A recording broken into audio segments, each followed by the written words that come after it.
Valdemar da Costa Neto no tiene mandato. Valdemar da Costa Neto no tiene cargo de liderazgo partidario dentro de la Cámara. Valdemar da Costa Neto, ni siquiera en el aspecto más escandaloso del presupuesto secreto, que es cuando el líder de una comisión decide a dónde va el dinero, tendría derecho a hacerlo. Pero sí, es lo que quería recordar. Decimos que existen las enmiendas de comisión, las enmiendas de bancada, ¿verdad? Hay varias categorías de enmiendas, por decirlo así, que fueron creadas. Ahora está las enmiendas de Valdemar. El diputado cede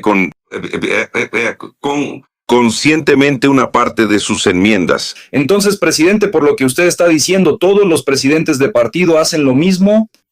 ¿Hay una cuota de sí? Natural. Porque eso es hacer política. Atender a nuestra base.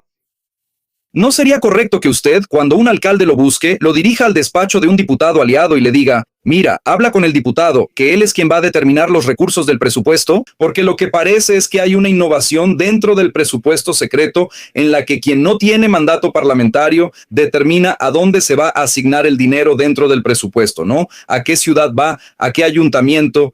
Y sabemos que ese tipo de instrumento es una herramienta política poderosa para el parlamentario, porque es a través de esa decisión de dónde poner el dinero que los legisladores ejercen esa noble función de tener capilaridad en el país, saber dónde está la prioridad y entregar el dinero ahí. Cuando alguien que no tiene mandato, ¿verdad? Usted fue un parlamentario experimentado, pero lamentablemente no ejerce un mandato ahora. Y cuando alguien no tiene mandato para hacer eso, ¿no está mal operar de esa forma el presupuesto público, presidente? No, no está mal, no. De una manera en que la persona que le dio a este parlamentario el derecho a decidir el destino de los recursos de las enmiendas simplemente no sepa a dónde fue su dinero. No sepa a dónde fue el dinero público, si a la ciudad de donde es, que eligió a ese parlamentario, al estado que eligió a ese parlamentario, o si fue en beneficio de un tercero, que es lo que estamos viendo ahora. 119 millones de reales, según la Policía Federal, sospechosos de haber ido a lugares determinados. No por el parlamentario electo, no por el diputado electo, sino por el presidente del partido, que mantuvo vínculos muy estrechos con la gestión anterior y también con esta de la Cámara de Diputados. Oye, no es una locura eso, ese número por sí solo, pero antes quiero recordar lo siguiente. Este esquema de enmiendas, que es absurdo, eso debería terminar, ¿verdad? Ya hemos hablado varias veces aquí en el ICL sobre lo absurdo de esta apropiación que los parlamentarios hacen del dinero público, que es distribuido a su antojo, de acuerdo con sus conveniencias electorales. Esa es una discusión paralela. No me voy a desviar ahora del punto central, que es Valdemar, que con valores tan altos, ¿verdad? Que incluso los empleados que participan en el esquema dicen las enmiendas de Valdemar, que llegan a ese valor de casi 120 millones de reales. Si divides ese valor, 120 millones, 119 millones, ¿verdad? Para ser precisa, entre 21 enmiendas cada enmienda en promedio, ¿no? Tendría el valor de 5 millones y medio, 5.600.000 reales. Cada enmienda, mira la cantidad de dinero que Valdemar está destinando.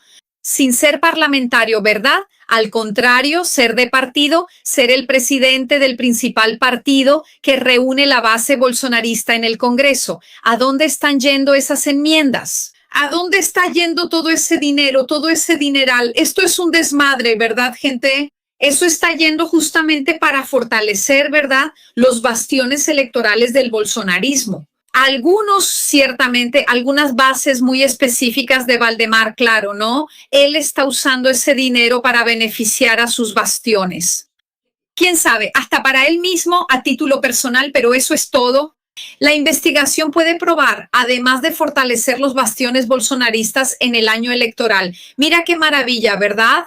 Enmiendas parlamentarias atribuidas por la Policía Federal al presidente del Partido Liberal, Valdemar Costa Neto, en el presupuesto federal, fueron usadas para el pago de espectáculos en eventos promovidos en ciudades del interior de São Paulo y Paraná. La columna de Tacio Loan, aquí de Metrópolis, averiguó que esas enmiendas estaban, hasta entonces, registradas como indicaciones del liderazgo del PL en la Cámara de Diputados. 3 servidores de la Cámara colaboraron para insertar las indicaciones de Valdemar como cuotas privadas, práctica que las investigaciones clasifican como desvío de recursos públicos. Una de las ciudades beneficiadas es Iepé, en Sao Paulo, con cerca de 7.000 habitantes, que utilizó el dinero para contratar al dúo Taeta M. Thiago y a la banda Traya Bella por 250.000 reales. El dúo también se presentó con recursos de estas enmiendas en Guayembé, en el interior de Sao Paulo, con un pago de 280.000 reales, y en Cafelândia, en Paraná. En el municipio de menos de 4.000 habitantes, Macedonia, en el estado de Sao Paulo, los recursos federales costearon la presentación de la cantante Mariana Fagundes. El cruce de datos realizado por la PEF indica que el presidente del PL sería responsable de más de 100 millones de reales en enmiendas ya pagadas en el área de salud, además de transferencias para turismo y desarrollo urbano destinadas a pavimentación, reformas y eventos deportivos. Debido a las sospechas, el ministro del Supremo Tribunal Federal, Flavio Dino, determinó el bloqueo de 119 millones de reales en bienes de Valdemar Costa Neto y suspendió la ejecución de los gastos bajo investigación. Porque la justicia electoral determinó el bloqueo de bienes por un valor de 227.000 reales de Ana Cristina Siqueira Valle. Ella es exesposa de Jair Bolsonaro por deudas electorales. Esta decisión del Tribunal Regional Electoral del Distrito Federal se debe a la omisión en la rendición de cuentas de su campaña para diputada federal en las elecciones de 2022. Así es, Rafael. Ana Cristina entró en el radar de la justicia electoral todavía en 2022, después de que su campaña omitiera el origen de los recursos que ella había recibido. En ese periodo, su campaña informó haber recaudado 303.000 reales, pero solo una parte de ese monto fue detallada por Ana Cristina en la rendición de cuentas. Según el Tribunal Regional Electoral del Distrito Federal, ella no rindió cuentas sobre 134.000 reales. Ese dinero formaba parte de los recursos del Fondo Especial de Financiamiento de Campaña. Las inconsistencias fueron identificadas en varias contrataciones, ¿verdad, Rafa? Así es, esas inconsistencias fueron identificadas en los valores pagados a trabajadores de campaña y militantes, alimentación, combustible, creación de páginas en Internet, promoción de contenido, alquiler de bienes y también prestación de servicios de terceros. Según la decisión, en varios casos, la documentación estaba incompleta. Por ejemplo, faltaba factura, contrato, comprobante de entrega del servicio o también el comprobante del propósito electoral con los gastos.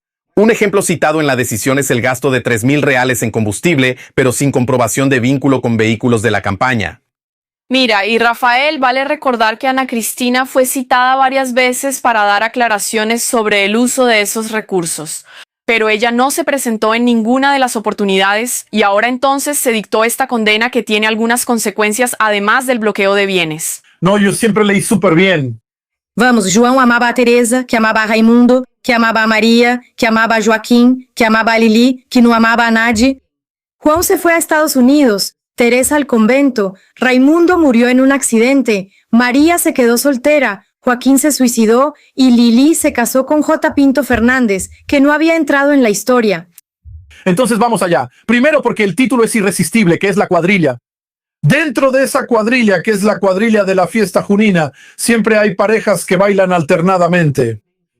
Entonces, poéticamente es una cuadrilla, y es un tema central en la poesía de Drummond. Eso, en el primer libro de poesía de Drummond, es Alguma Poesia, de 1930, donde está el célebre Había una piedra en medio del camino, que es de 1928 el poema. Pero en ese poema está el tema fundamental de la poesía de Drummond chico, es el desencuentro permanente entre los sujetos. Estamos necesariamente condenados a la más terrible soledad. Incluso en los encuentros amorosos, lo que realmente predomina en Carlos Mundo de Andrade es una soledad profunda. Pero hay algo que es genial, Laura. No pude resistirme a pensar en Michelle y en Flavio Bolsonaro. Es que hay un personaje, Lili, que con buena voluntad ya casi conoces como Michelle Lee. Está Lili. Lili es la única que no ama a nadie. ¿Por qué, Laura? Porque se ama más a sí misma. Ella está preocupada por ella misma. Todos los demás que se dedicaron a amores imposibles, de una forma u otra, fracasan. No tienen éxito, se suicida, muere en un accidente, se queda soltera, o sea, no se casa. La única que se casa es la que no tenía amor por nadie, excepto por sí misma. El único interés de ella era ella misma. ¿Y con quién se casa? Aquí, mira, J. Pinto Fernández, chico. J. Pinto Fernández ni siquiera es un nombre propio. No parece una industria. Es una empresa, ¿no? Cualquiera. Con habilidad creativa, J. Pinto provee trabajos para Lojas Americanas y para el Banco Master. Gracias. Pero entonces, ¿quién es J. Pinto Fernández? Yo propongo. Y si te digo, Laura, que voy a decir un nombre y tú me dirás si ese nombre es un nombre propio o si parece el nombre de una empresa. Gracias. Valdemar Costaneto. Y podríamos decir, chico, Valdemar Costaneto Limitada. ¿Cuál es su empresa? Es el partido de la pose, del like y del lucro. Fundamentalmente es el partido de la ganancia. ¿Con quién se quedó Lili? Sí, es como el mercado de favores de Valdemar.